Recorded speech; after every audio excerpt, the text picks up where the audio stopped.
we are going live, and we are live. All right, perfect. Hello, everyone. Thank you for joining us today for this panel discussion on health ID and health data management policy. What does it mean for healthcare landscape in India? To give you a bit of context, the Ministry of Health and Family Welfare released the policy, the Health Data Management Policy, under the National Digital Health Mission in December 2020, last year.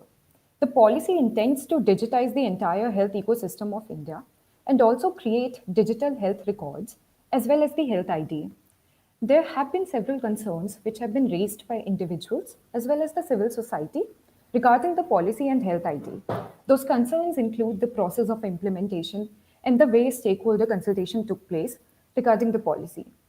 When the draft Data Health Management Policy was released, SFLC.in had written to the Ministry of Health asking them to extend the consultation period, which was initially just for a week and was later extended to 21 days. We had also filed RTIs with the Ministry of Health and Family Welfare, seeking details of expert consultation which were taken before releasing or coming out with the health data management policy as well as the health ID. But our RTIs were denied, citing Section 8 of the RTI Act. The policy now is being used as a privacy policy for the CoWIN application. Through this panel discussion today, we hope to have a meaningful discussion on analyzing and understanding the implications of the policy and as well as the ID, and how they would be regulating and shaping the digital health infrastructure in India. So I'll quickly introduce you to our panelists for the day. We have with us Ms. Pallavi Bedi. Pallavi is a senior policy officer at Center for Internet and Society, where she conducts research on data protection and privacy. She's a lawyer by training and has worked at a corporate law firm and the UNDP New Delhi. Then we have with us Mr. Murli Neelkantan. Murli is a principal lawyer at Amicus Mumbai. Prior to this, he has served as Executive Director and Global General Counsel at Glenmark Pharmaceuticals and Global General Counsel of Cipla. Then we have with us Mr. Prashant Mugathan. Prashant is the Legal Director of SFLC.in. He's a lawyer with years of practice in technology law, property law, and constitutional law. He's an engineer turned lawyer and has worked closely with the free software community. Thank you all for joining us here. We would start with Prashant, who would be the first speaker for the day, then followed by Murli and Pallavi. If you all have any questions or comments, you can type them in the usual chat, or you can tag our Twitter handle, which is sflc.in, and post your comments or questions there. Prashant? Thanks, Abuba, for the introductions. So the interesting fact about the policy is that it talks a lot about privacy and it sounds more like a marketing document with a lot of buzzwords, which talks about privacy by design, consent framework, and all that. But the most important aspect is for something as crucial as health data. There is a clear lack of a legal framework or a legal basis for such a policy. If you look at the kind of a legal framework that we have to protect our privacy, protect that data of citizens as far as health is concerned, there's not much in India. We have some protection, if you look at it, in the Information Technology Act, that is Section 43A of the Information Technology Act, and the rules which were laid down under Section 43A, they're issued under Section 43A. But these don't give much of protection as far as the user is concerned. Now, as we all know, the data protection law is still, is in the draft stage. It's being debated by the parliament as before. It's being considered by the Joint Parliamentary Committee, and it's not at the law. It has to be passed by the parliament and finally notified and given assent to by the president. There's a whole lot of procedure which is pending. Now, when all that deliberation is happening, we have this policy being rolled out. As Abu said, there was not much of a consultation when the policy was rolled out. So something as important as the health of citizens, and in this age when we find that there's a lot of breach happening, a lot of data being leaked, and there is real harm caused because of misuse of data. In such a scenario, when you have a health policy being rolled out, I would say in lieu of a substantive legislation, this is something which which we need to be concerned about, because we had many instances of data being breached and even data being sold by our own government. In such a scenario, what is the kind of protection that a citizen has if something happens with his health data? So that is a clear concern when you don't have a law. So without any substantive law in place, when a policy is rolled out, this definitely is an issue. Although it talks about a grievance redressal mechanism, it's not going to be of much help to an individual, a citizen who is faced with a problem with how his data is being used, or rather misused. Now, what happens if, let's say, a person's data is misused with the current legal framework? There's not much that he can do with a policy like this, unless you have a law, something like the data protection law, which has been deliberated, which provides for a remedy. There's not much a citizen can do.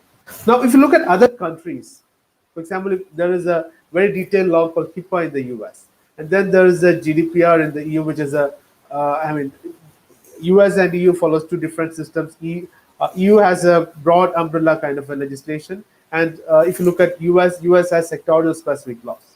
And in the health sector, they have very detailed law in HIPAA, which provides for, I mean, what sort of mechanisms should be there for people, persons who are collecting the, for let's say the organization who are collecting the data, the kind of controls that they need to have, the administrative controls they need to have, technological controls they need to have, and how the data needs to be transferred. There's a whole lot of things. Even I mean, most organizations that work in India, let's say the IT organizations, or outsourcing organizations who work with industries, the health industry in the US will know in detail as to how taxing these requirements are. So that is the kind of focus that they give for health data. And same with the GDPR. So when you have that kind of law, and when where we talk about, let's say, I mean, bringing out our data protection law uh, in tune with these legislations, whether it is in the US or in EU, we need to be very careful when such policies are rolled out. I would say in lieu of a substantive legislation. That definitely is something need to be deliberated and something that has to be discussed. Because let's do everything fast, and then if there are issues, let us try to patch them up. That could be good for the, let's say, software, but it does not work very well with policy and law specifically.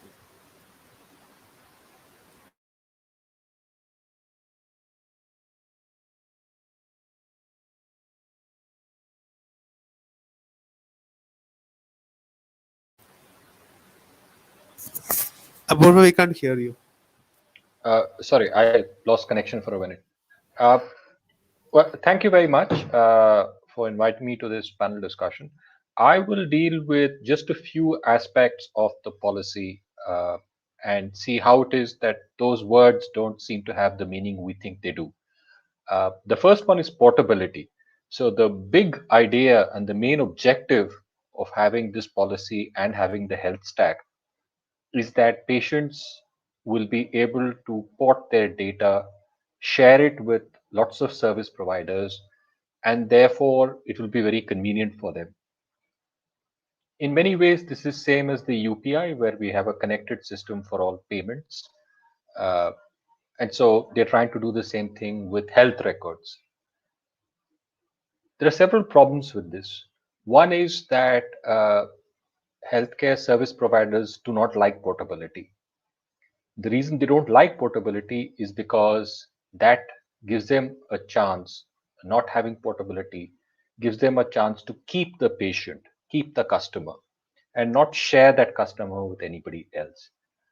Anybody who's been to get a lab test anywhere will tell you that once you go to a hospital, they'll ask you to do those tests all over again, in spite of the fact that you've just had the same set of tests perhaps a day or two earlier from another place. Therefore, this whole idea that you can have lab tests from one service provider, that data automatically can be shared with a hospital. The hospital will be diligent in entering the data regarding the patient and all the services it is provided. And then that can then be shared with, let's say, a family physician with whom you go for follow-up care.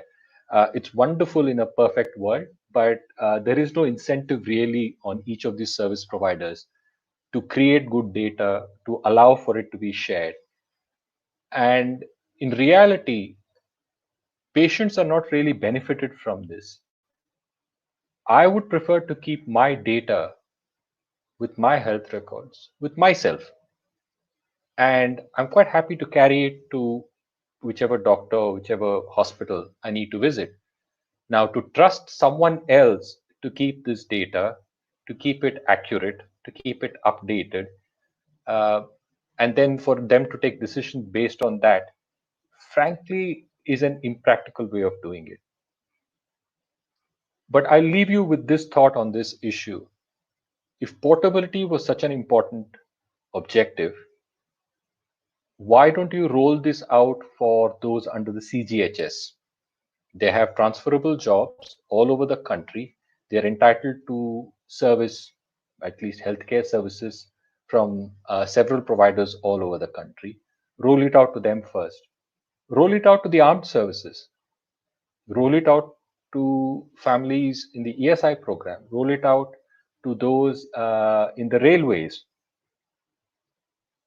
If it works in all of those, and you found a software system and you found a data management system that really works well for almost 30 million people, then you have a chance of saying that it will work elsewhere. Now, why do I say this? I say this because the UK tried this great project for many years, almost a decade, and I was part of it in the early years. They spent close to 12 billion pounds, just $20 billion. And after 10 years, they gave up on it and said it's not possible.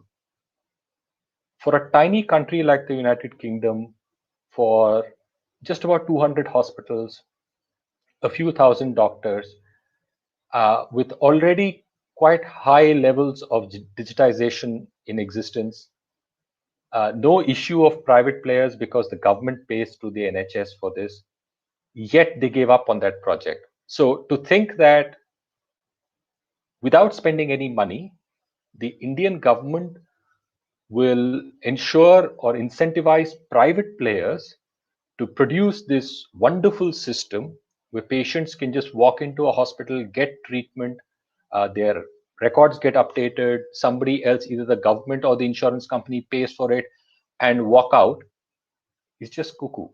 It doesn't even happen with car insurance. So to think of it at health insurance is a bit much. So despite everything that we hear, it just seems unlikely that this will take off in this way.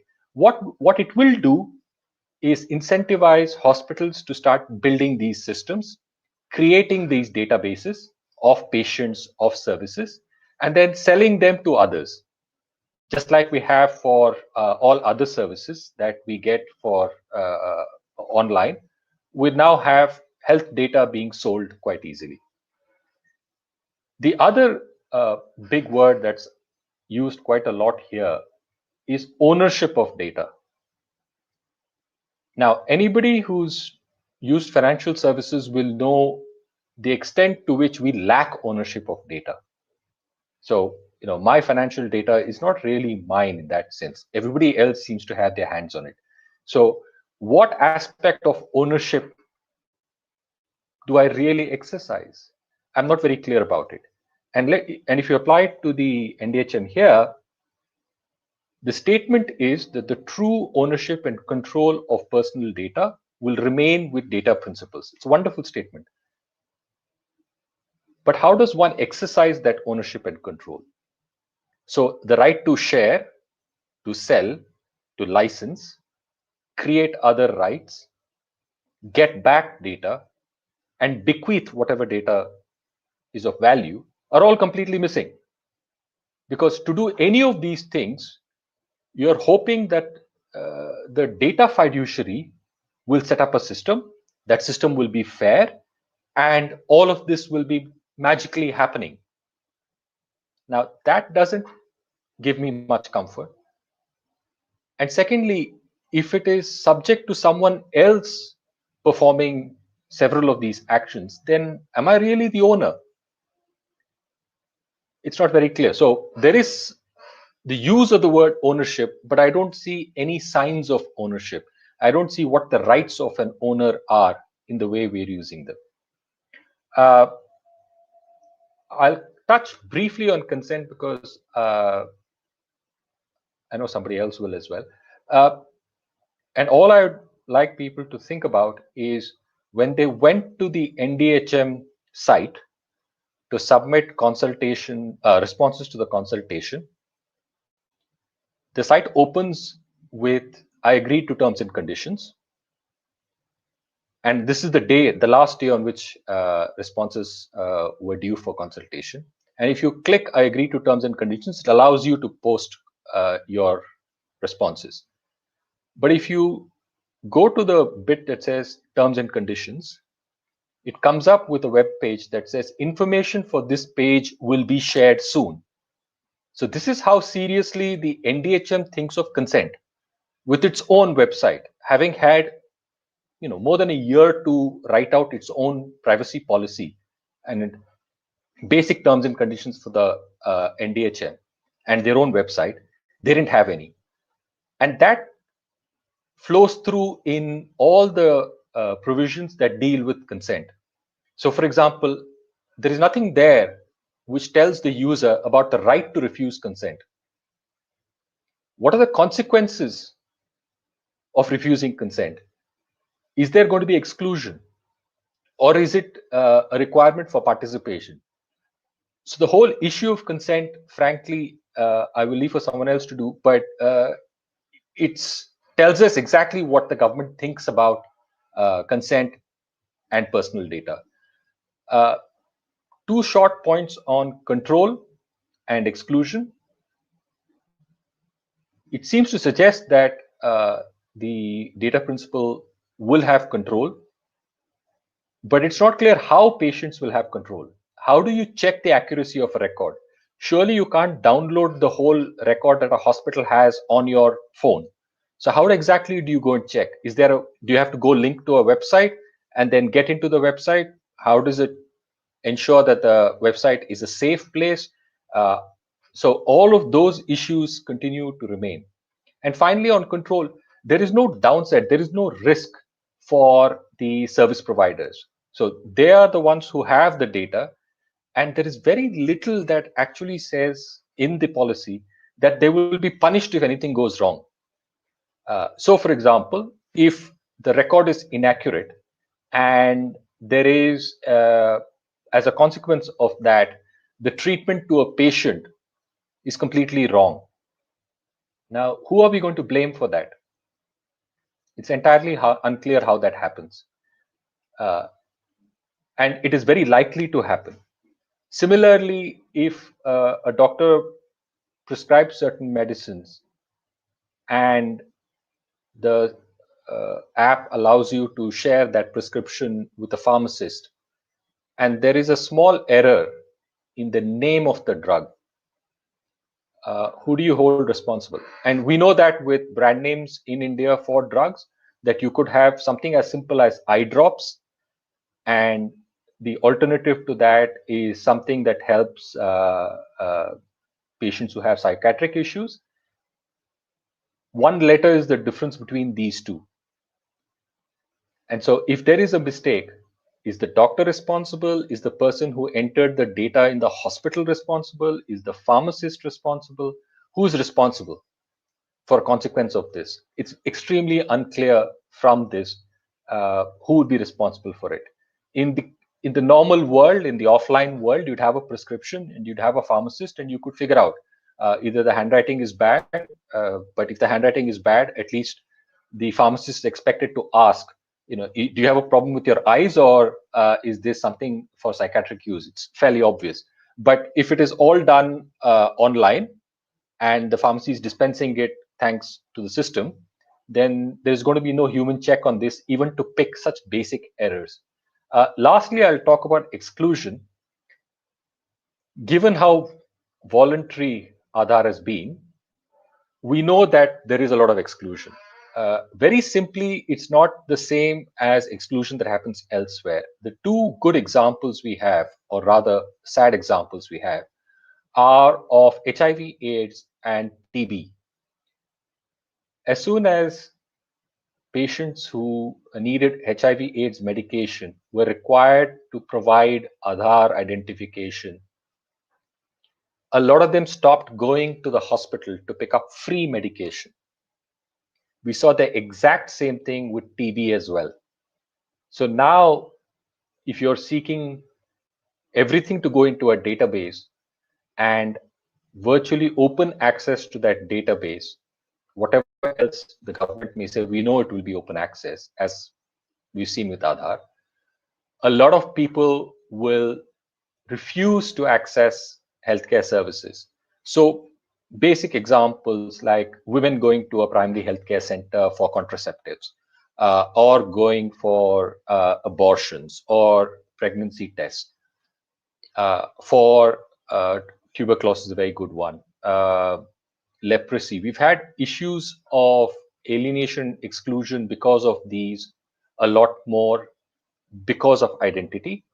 And if it is going into a database and everybody in the PHC can access that database, and the PHC deals with, let's say, a few villages, then everybody in the village is going to know everything about the health issues. And that's a source of gossip in communities. So I suspect that having this health ID for a bit will cause a whole lot of social unrest. I'll stop there. We can take other questions. Thank you, Murli. In fact, ownership of data by data principle has been the buzzword of almost all the government policies of late. We have seen that with the draft consultation of non-personal data governance framework as well. And then you do make a very right point about exclusion. Also, the refusal of consent would lead to a massive amount of exclusion of several participants of the health data management policy. And then again, the point about penal provisions is also a very important point, that a policy cannot have penal provisions in it. So what will happen if there's an inaccuracy or some incorrect detail has been included in the prescription take, for example? Yeah, it's a very good point. Pallavi, we will start with you now. Thank you. So I'm basically, I think right now just going to concentrate on something which is consent, because I think we've spoken about consent and consent manager. Just before that, I just want to raise one point. I think we've discussed about stakeholders and not having enough adequate consultation. One thing that also came to my mind at that point of time was whether we've got state governments involved in this at all.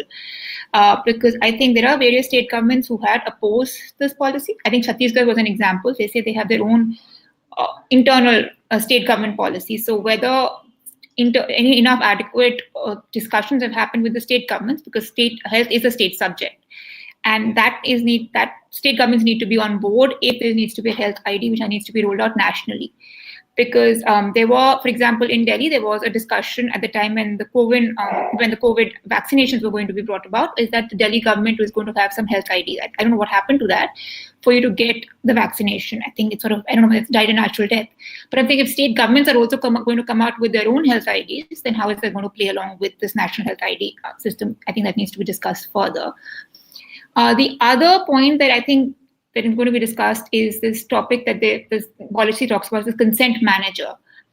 This term consent manager, which seems to have come across. And I think it was first brought about in the data protection bill. It was the first time I saw that term as such. Though it's used in the financial sector as, consent managers, account aggregators that the RBI sort of regulates. But the personal data protection bill had first brought about this term, and the Shri Krishna committee report had also talked about it, but informal legislation bill that came out in the personal data protection bill. To be honest, I am very confused about how does it work in this policy. Though at the draft level, when they had come out with a draft policy, they had said that if I just read it out, consent manager means an entity or an individual, as the case may be, that interacts with the data principal and obtains consent from his or her for any intended access to personal or sensitive personal data, where the role of the consent manager may be provided by the NHA or any other service provider. Now, this seems to, I think, there was a lot of questions about whether that means that you're going to allow private entities. I think SFSC had also in their comments indicate, are you going to allow private entities into the picture? And I think in the final report, or final whatever policy, they seem to have amended that bit to suggest that a consent manager is going to be an electronic, just one second, entity, which, sorry, just a second, let me just read it out so it'll be easier. A consent manager means an electronic system that interacts with the data principal and obtains consent from him or her for any intended access to personal data.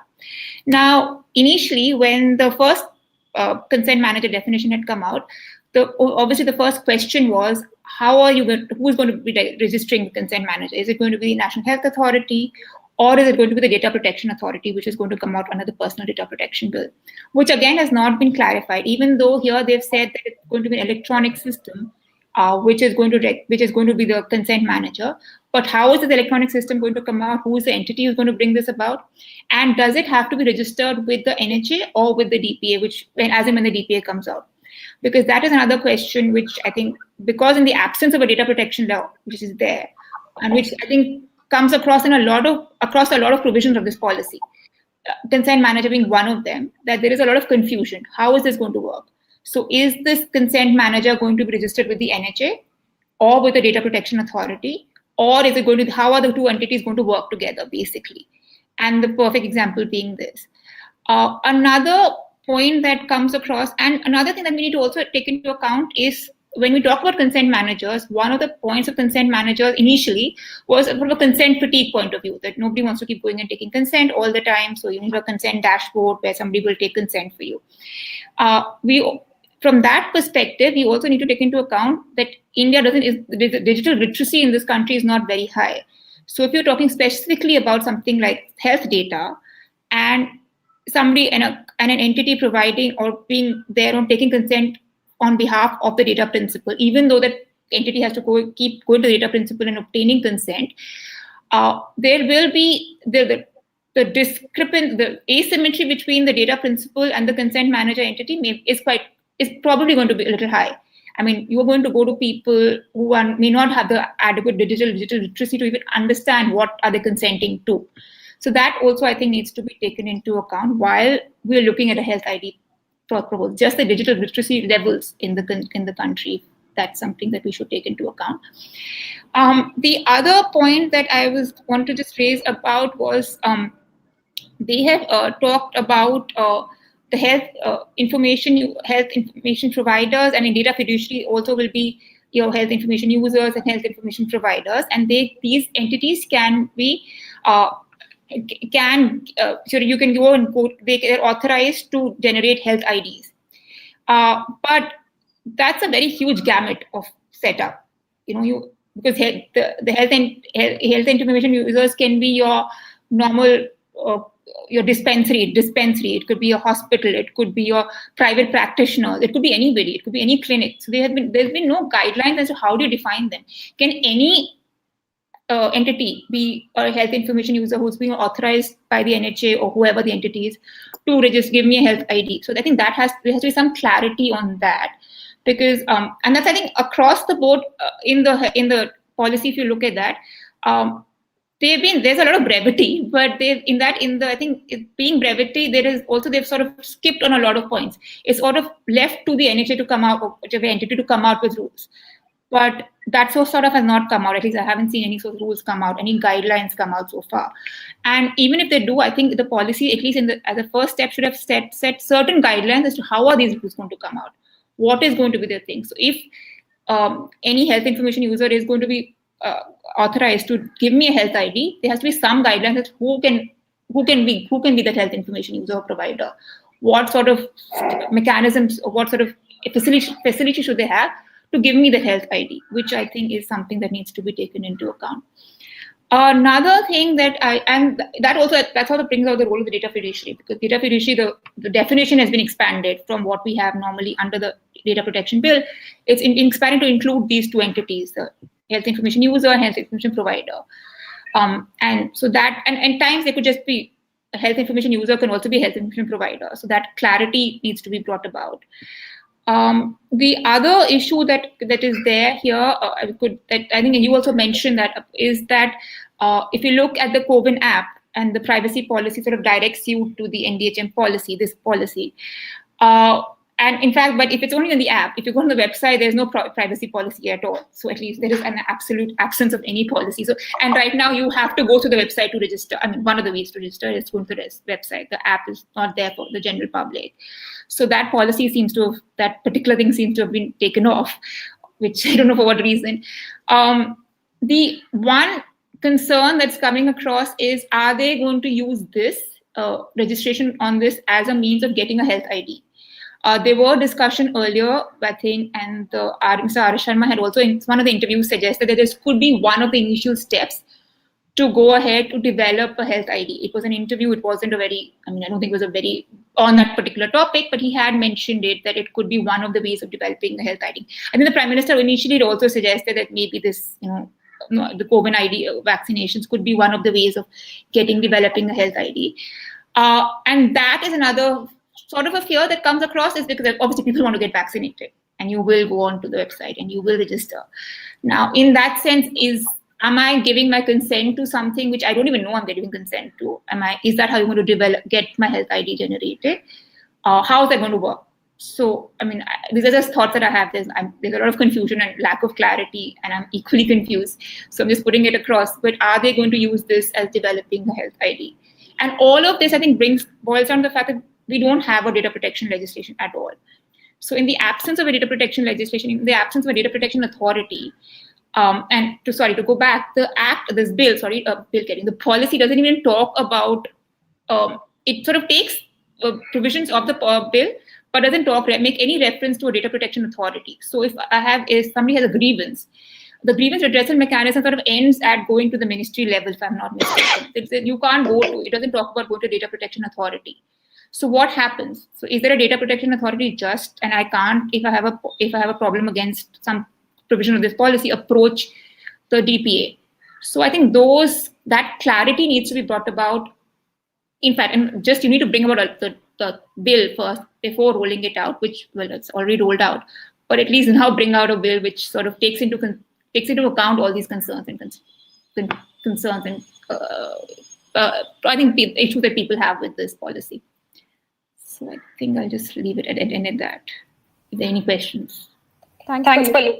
In fact, this is one of the major concerns, that consent is not always informed consent.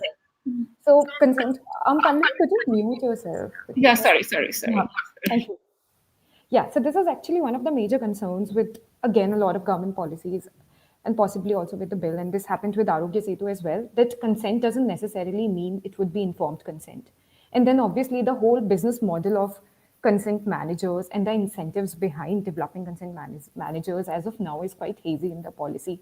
We have already seen how UPI has been facing a lot of challenges because, again, it's not a very viable financial model. But we'll start with the questions. We have started receiving a few questions. So yes, Murli, please. I think the issue with consent in healthcare is a lot more than it is in financial services, because at the time when consent is sought, the person is exceptionally vulnerable. And therefore, there is a high risk that they're willing to sign up to anything and say anything that you want to hear. So that aspect is somewhat forgotten or ignored while talking about consent here. It's not that straightforward with healthcare as it might be with, say, money. Money is tangible. We know what happens. You have it in your account. You can see it. You can pay it. But that's not the same as healthcare data. So a lot of most people are willing to say, I agree to anything, right? Most of us who go to a website or use an app will say without reading it. Now imagine that situation in a hospital or in a primary healthcare center. Nobody's going to read anything. So the whole idea of consent needs to be reviewed, especially given the lack of liability on the service providers. This whole idea is dystopian. I think Martin's written a book on privacy where he says consent is dead. I think in this case, consent has been killed with the lack of liability. Can I just say one thing? Yes, Pallavi, please. I just want as Murli was saying, if you look at even the PDP bill, you can take, consent is not the only way of obtaining, consent, for example. Personal data can be taken without consent also. One of the things is on health emergencies. There is, I think, section 12 of the thing says that personal data can be collected without consent. But at least the bill lays out a certain structure on how that will be obtained. I mean, it might be flawed and you can discuss it, is it the perfect way of taking it? But there is a certain structure. And that is why I think I go back to the fact that there is obviously going to be times when consent will not be taken, especially in a hospital, in case of an emergency, in case of pandemic, consent may not always be there, but there has to be some other way. And the bill, that is why it's so important to have another way of, if consent is not taken, how do you still protect my personal data? How does that mean that I just give away my data just because, well, I couldn't give consent, or I couldn't, or I wasn't unable to give consent? Does that mean you just have access to it, you can use it forever? Or how do you protect that data? I think that needs to be taken into account also, which I think the bill does to some extent, and obviously it can be worked upon better. I think both Murali and Pallavi have made the right points. See, definitely it's a vulnerable situation, as Murali pointed out, and that exactly is the case where we need proper safeguards in place, proper rights in place, and then yes, follow it up with the proper remedies. So that is a kind of framework that we require, where you have the rights, you have safeguards laid down, but not in a policy. I mean, a policy where you can't act on anything, where a person who is at the receiving end, he can't do anything. I'm not sure how helpful that's going to be. Exactly, and that's a very good point as well. I mean, this is happening with the COVID application as well. We are consenting to something we don't know about and how it will be used. So we had a question. How can instances mandating the health ID be addressed, avoided, especially when Arogya Setu followed by the same path of being voluntary mandatory? I have also posted the question in the chat, so if one of you could volunteer to answer it.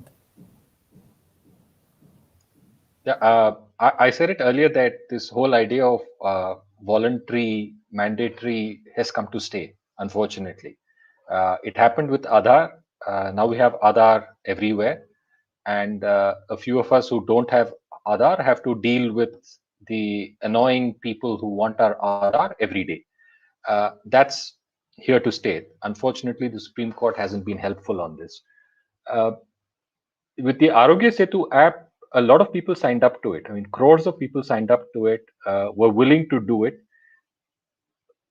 and were willing to give their information. So unless there is better awareness of all the risks of handing out personal information amongst at least the middle classes and the rich, it's going to be really difficult. For example, until I guess half a dozen judges are hit by cyber crime and their bank accounts are emptied out, they won't take cybercrime seriously. I think it's going to be the same thing with personal data. At the moment, the judiciary thinks that there's no issue at all. These are just, every time we show them that there are so many instances where Aadhaar has led to exclusion, there is leakage of Aadhaar, the database is inaccurate, it's causing all this pain to people. They seem to think, oh, it's just, teething troubles. Oh, it's only a minority. So until we get over that issue, that even if it's a minority, 1% of the population is still a crore of people. And you can't ignore 1% of the population and say we're working on the 99% is fine. That 1% happens to be your family, your friend, your spouse, then surely you'll take it seriously. So it is a matter of raising awareness amongst the masses to say this is unacceptable. We will not use this app. We will resist any attempts at making this compulsory. That's the only way in which there'll be some pressure on government to ensure that this doesn't happen. Unfortunately, the politics is quite disappointing. The party in opposition was the one who started this program, and the party in government was the one which opposed it. Now, both of them are for it. So I suspect that there isn't much opposition to for personal data protection in this country. That's true, Murli. SFLC.in conducts free of cost digital security trainings from time to time for various sections of people. And we just find it very challenging how even password hygiene is something which we need to extensively talk about in these DSTs, because even a lot of people who work with sensitive matters, who have confidential sources, etc., do not exactly know how to manage their passwords. So definitely when we talk about the awareness related to consent, it will definitely take some more time to come. But meanwhile, we have a question which says that the policy says that no one will be denied access to healthcare for not having a health ID. But is it possible that having an health ID would confer some benefits, and as a result, it would put at disadvantage those who do not participate in NDHM? The question has also been posted in the chat of Jitsi. Pallavi, would you like to take this question? I mean, it's supposed to be voluntary, and if some government, they've said it very clearly that it's supposed to be voluntary, that you can't make it mandatory, you can't exclude anybody because they don't have the health ID, or health services cannot be excluded. But as we saw, I think in Chandigarh, just after before it came out, there was a report that they made it mandatory for the doctors to get an health ID, though they took it back because there was some sort of hue and cry about it. So I don't know. I mean, there could be situations where they could say that, you get XYZ benefits. But though under the policy, it's supposed to be. But like, I think it's a policy, it's not a law, not a legislation, it's just a policy. And though they've said that it should be voluntary and, we cannot make mandatory, but whether there could be such situations, I don't know. But again, I think it's also related to the first question that came about it being a state subject, which I think is very important to take into account. State governments also have to be on board. Like I said, Chhattisgarh did say that we have our own state-specific policy. So if state governments are not on board, would that, that's also an issue that comes upon, that, is that how do you make it mandatory? How do you give benefits if certain state governments are saying we're not going to be on board? It can't be mandatory for 3-4 states and the other states say no. So I think that's the way it should be worked out, how state governments come. But whether you can get some benefit, I don't know. That also depends from government to government and policies to policies. Yeah, so just a follow-up question, Pallavi. How can the policy be redesigned to address the issue of transparency in the formulation of policy, since despite public health being a state subject under the Indian Constitution, there is no clarity on the role of state governments and their contribution, and this is a federated policy. Yeah, exactly. That's why I started off by saying that its health comes under the state subject. But as we saw, I think even with, for example, Arogya Setu, even with the COVID tracing apps, you had a lot of state governments coming up with their own COVID tracing apps, right? And to some extent, they also went beyond COVID tracing. They went into giving it as a lot of other issues. So state governments were, I don't know, it was a pushback, but they were doing their own tracing apps. Now, whether that's going to result, like I keep saying, a state government's coming out with their own state IDs, that is something which can only happen with the state governments and the central government have a discussion about it, and they have a full-fledged discussion, and it may be discussed in Parliament, and then maybe it's put up for consultation with the state government. That's the only way forward, because it is a health subject, and there have been pushbacks. But it could be something like I keep repeating, like the COVID tracing apps that state governments have come out with on their own. So there is Arogya Setu, but there are different state governments who have their own apps. Right. A question for you, Prashant. How do you think health data legal framework for India should look like?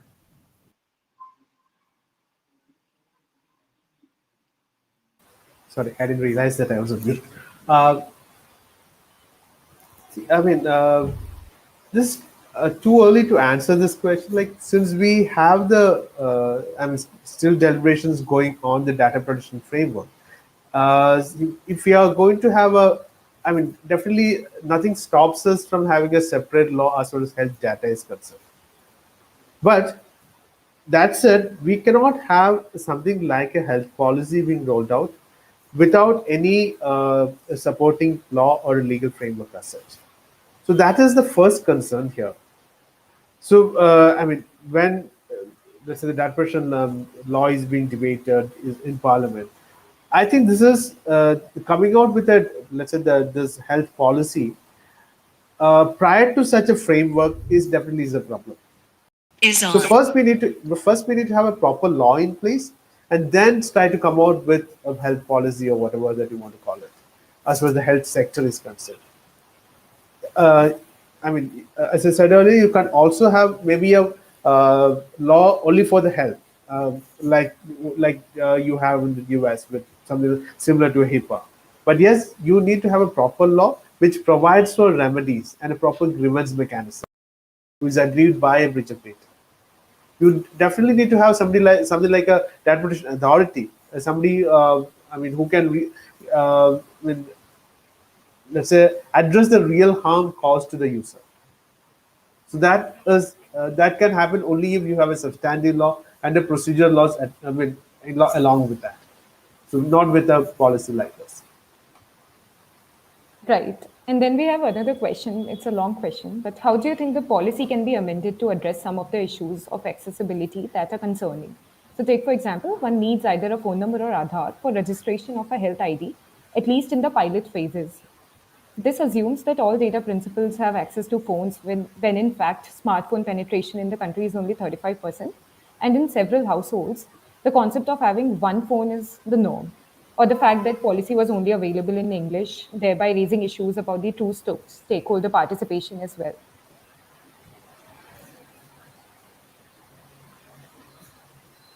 I think I would personally like to hear all of your views on this. So if we could start with you, Pallavi. Okay, I think Pallavi has poor network, so Murli, we could come to you.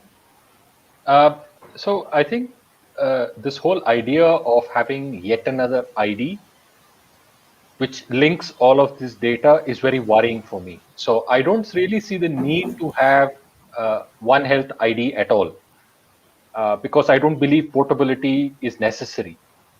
So if you start from there, then you don't need a health ID, which means you don't need to link to Aadhaar, which means you don't need to link to a phone.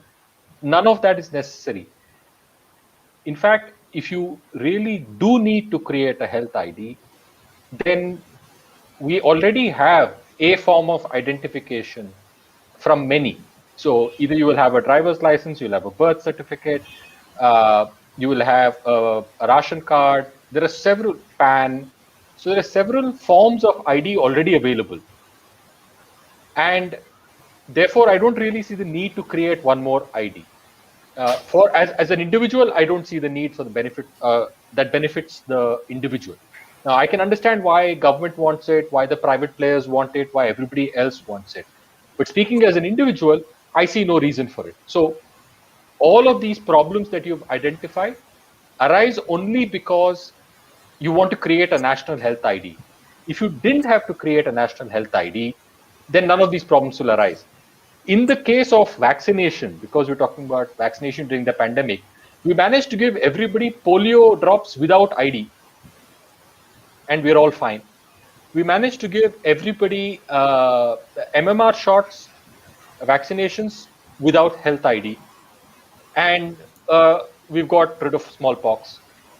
So, frankly, using the pandemic as an excuse to sell this idea of a national health ID, I think I find it exceptionally disturbing. I mean, this is not the time to do it, uh, especially during a pandemic when people are vulnerable. You want to push through something so dystopian, really worries me. So the solution is don't have it. It is not necessary. You can still deliver health services. It's being delivered all over Western Europe for free without a national health ID, and I'm sure we can do it in India. So it's a problem we don't need to solve. Right. Thanks, Murli. Prashant, would you like to add to it? Yes, I mean, with all this discussions about privacy by design, so we have a case where instead of minimizing the data that's being held by various players, whether it's the government, whether it's by the various hospitals, private players, we have now a case of data maximization where the government, the various private players, all are trying to maximize the kind of data that you hold. So that definitely is problematic. The question is like, why do you want this kind of a data? Why do you want to increase the amount of data being held by each player? See, the more data that you have, the more it becomes let's say the user and the system becomes vulnerable. And I mean, one very interesting observation of the Kerala High Court, when there was a matter regarding collection of data by the Kerala state government with respect to COVID from through various sources all be housed in a private platform. The observation the court made was, I mean, we don't want a situation where you have the pandemic maybe which goes away after a period, but then it is replaced by a data pandemic. So that definitely is worrying. You use pandemic as a reason to collect all this data. I mean, you roll out Arogya Setu. Now you have a, let's say, vaccination program where you again need data being collected. So you're just using the pandemic as a excuse for collecting data, more and more data.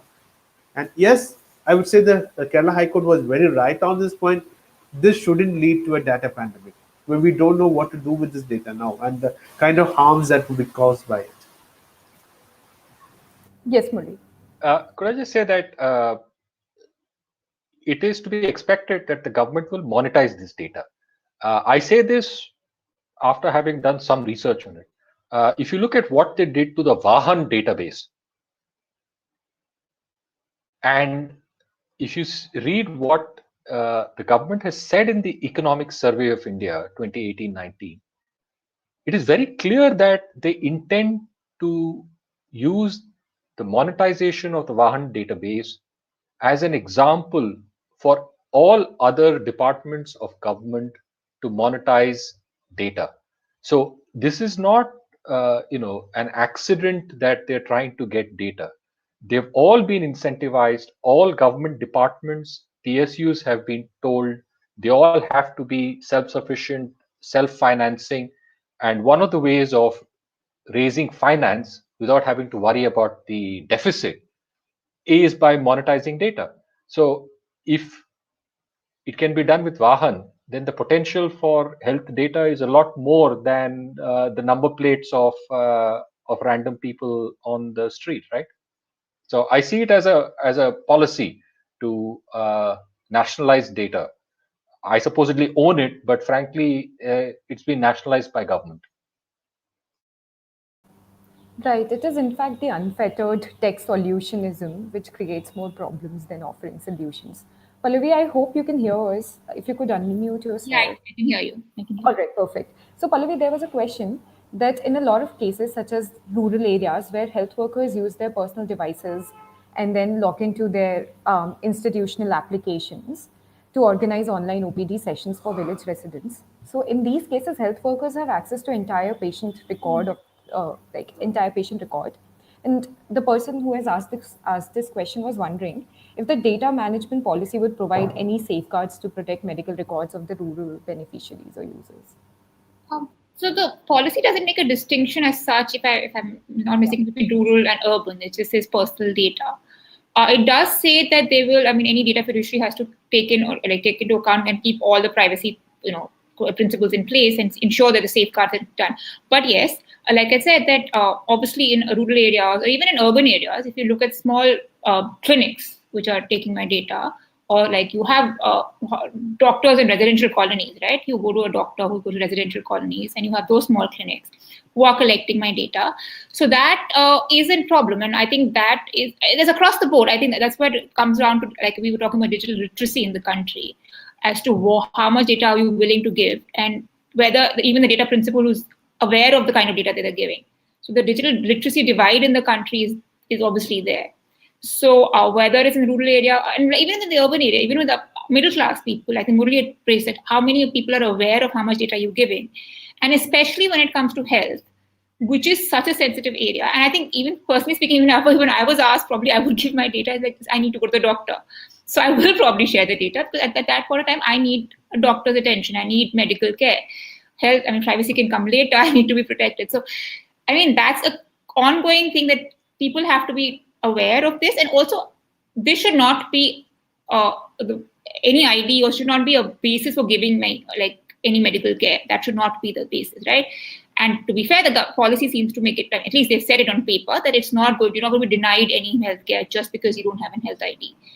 Whether how that's going to pan out theoretically is different, but at least on paper they've said, practically it's going to be different. But on paper they've said that you can't deny anybody medical health or access if they don't have a health ID.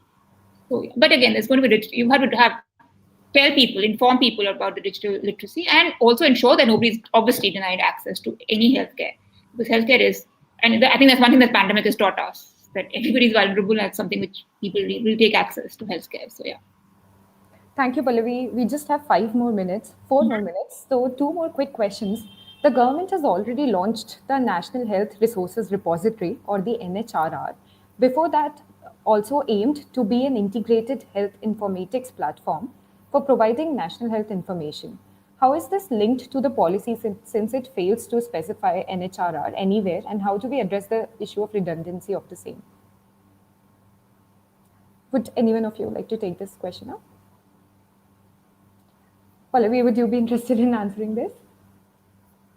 Okay, I don't know about this, but I think we'd also discussed the fact that the government had come out with, I mean, I could be wrong, the National Health Stack. There was a National Health Stack. There was a Digital Health Disha Act.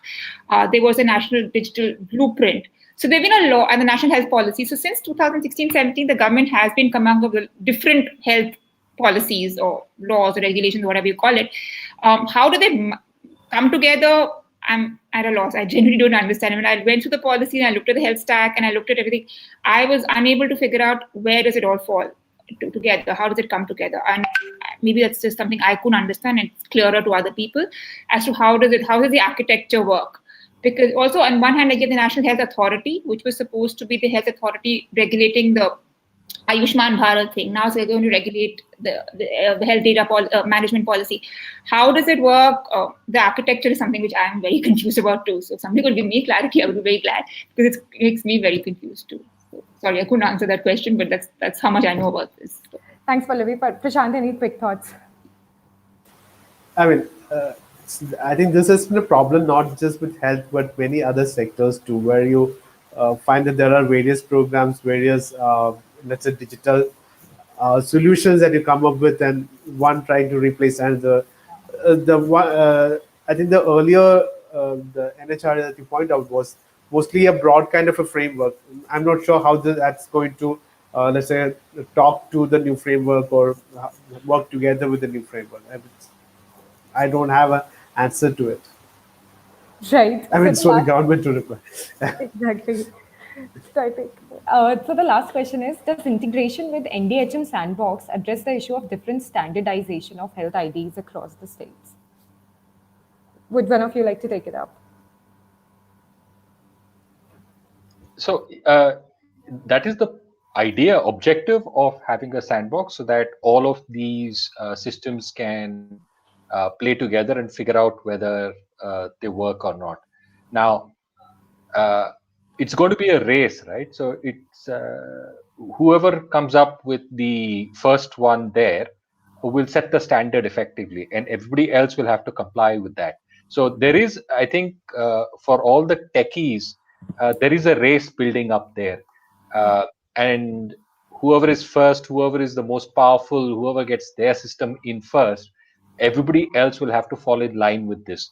So there is some very high stakes battle going around in the background on what the standards will be, what the systems will be. So similar to what we find in 4G and 5G and in telecom licenses, GSM, we'll start seeing the same battles here on standards. It's not something anybody's been writing about, and that worries me, that maybe this issue has been decided at the highest levels, and us plebs haven't been told about it yet. Right. All right. It's 6 now, so I think we'll wrap it up. But thank you everyone for joining this event, and thank you for all the panelists for being here and talking about it. I think consent, the idea of consent definitely needs to be better understood by whosoever is drafting the policy. A lot of times we criticize the policies without delving deeper into the fact that how they were researched, who drafted these policies, what was the idea behind coming up with these policies, and then obviously ignoring the case laws which has been done in the current with the current health data management policy, that Puttaswamy 1 and Puttaswamy 2, both of them were ignored. So these are also the basic factors I think we need to consider before coming up with a policy or a legislation which governs health data, or for that matter any other aspect, any other regulatory aspect. But again, I would like to thank you all for taking time out for this event, and also for answering a lot of questions. I hope we could all reconnect soon about discussing the health data management policy again. But yeah, thank you. Thanks, Apurva, Murli, and Salim. Thanks. Thanks. Bye.